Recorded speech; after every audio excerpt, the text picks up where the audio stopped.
اور اب آپ کو بتائیں کہ فیصل آباد میں لائف سٹاک اور ضلعی انتظامیہ کی جانب سے کیے گئے ناکافی انتظامات کے باعث لمپی سکن اور کونگو وائرس کے کیسز میں اضافہ ہونے لگا ہے، جبکہ حکام اقدامات اٹھانے میں غیر سنجیدہ دکھائی دیتے ہیں۔ فیصل آباد سے دیکھیے عبدالباسط کی رپورٹ۔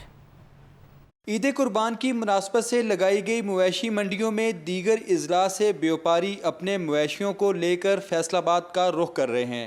ان مویشیوں کو لمپی سکن اور کانگو وائرس سمیت دیگر بیماریوں سے بچاؤ کے لیے سپرے کرنے اور ویکسینیشن کی فراہمی کے لیے شہر کے داخلی اور خارجی راستوں پر لائف سٹاک حکام کی جانب سے کیمپ تو لگائے گئے ہیں، لیکن ان کیمپس پر تعینات عملے کی غفلت کی وجہ سے مویشیوں کو بغیر سپرے اور بغیر چیکنگ کے ہی منڈیوں میں داخل کیا جانے لگا ہے۔ تاحال ڈویژن بھر میں لمپی سکن کے 718 سے زائد کیسز رپورٹ ہو چکے ہیں۔ کوئی انتظامات نہیں ہے، ہم انٹر ہوئے ہیں، کچھ بھی نہیں ہے، ویسے ہی جانور آ رہے ہیں لے کے جا رہے ہیں، کوئی سپرے کا انتظام نہیں ہے ادھر۔ کوئی انجیکشن نہیں ہے یہاں، کوئی سپرے نہیں ہے۔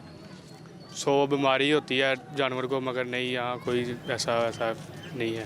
تاہم معاملے پر لمپی سکن وائرس کے پھیلاؤ کا اعتراف کرتے ہوئے ڈائریکٹر لائف سٹاک کہتے ہیں وائرس کو کنٹرول کرنے اور اس حوالے سے بہتر سروسز کی فراہمی کے لیے کوشاں ہیں۔ ہمارے پاس یہ اگر آپ یہ دیکھیں 214 کیس ہیں تو اس میں سے مور دین 190 کیس جو ہیں وہ ٹریٹ ہو چکے ہیں، یعنی کہ وہ ریکور ہو چکے ہیں۔ ان کو اب ان کے اندر امیونٹی پیدا ہو گئی، ان کو کوئی مسئلہ نہیں ہے۔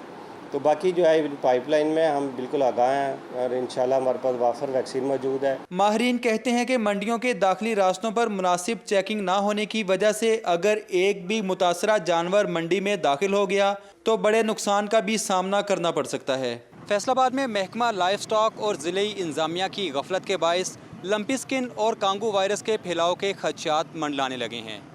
اگر انتظامیہ نے اس کو کنٹرول کرنے کے لیے فوری اقدامات نہ اٹھائے تو اس وائرس کا شکار بنے جانوروں کی تعداد میں اضافہ بھی متوقع ہے۔